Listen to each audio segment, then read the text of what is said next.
তাদের বুদ্ধি একদম নাই বলে চলে। যারা বলে নারী পুরুষ সমান অধিকার, সব নারী না, কিছু নারী বলে সমান অধিকার দাবি করে, সে নারীগুলা খুবই বোকা।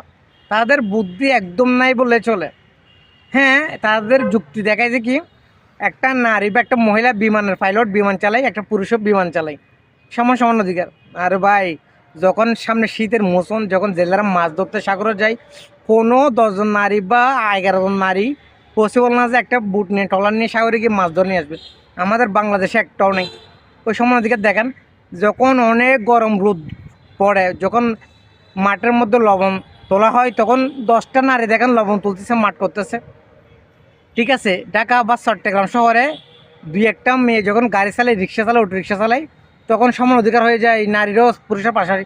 একটা দুইটা আসুক, 2000, 10,000, 1 লাখ গাড়ি চালাক, অটো রিক্সা, তখন সমান অধিকার দাবি করিয়েন।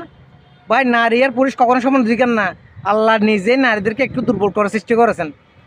আর নারীদের সবচেয়ে বড় অলঙ্কার হল লজ্জা। লজ্জা, যে নারী লজ্জা নেই, সে কখনো নারীর মার্যাদা রক্ষা করতে পারে না ভাই। নারী মানে এমন না যে সমান অধিকার দাবি করে রাস্তাঘাটে একদম পুরুষের মতো চলাফেরা করবে, কখনো মানে না এরকম নারীদেরকে ভাই। স্বর্ণ, ডায়মন্ড, মুক্তা যেমন দামি, ঠিক তেমনি ইসলামের নারীদের মর্যাদা অনেক দামি। প্রতিটা ধর্মে নারীদেরকে অনেক সম্মান দেওয়া হয়, অনেক মর্যাদা দেওয়া হয়। সে নারীদেরকে পর্দায় থাকলে সুন্দর লাগে।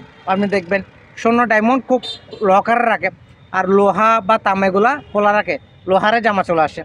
নারীও ঠিক তদ্রুপ, যত তারা লকার বা হেফাজতে থাকবে ততটুকুই তাদেরকে সুন্দর লাগে ভাই।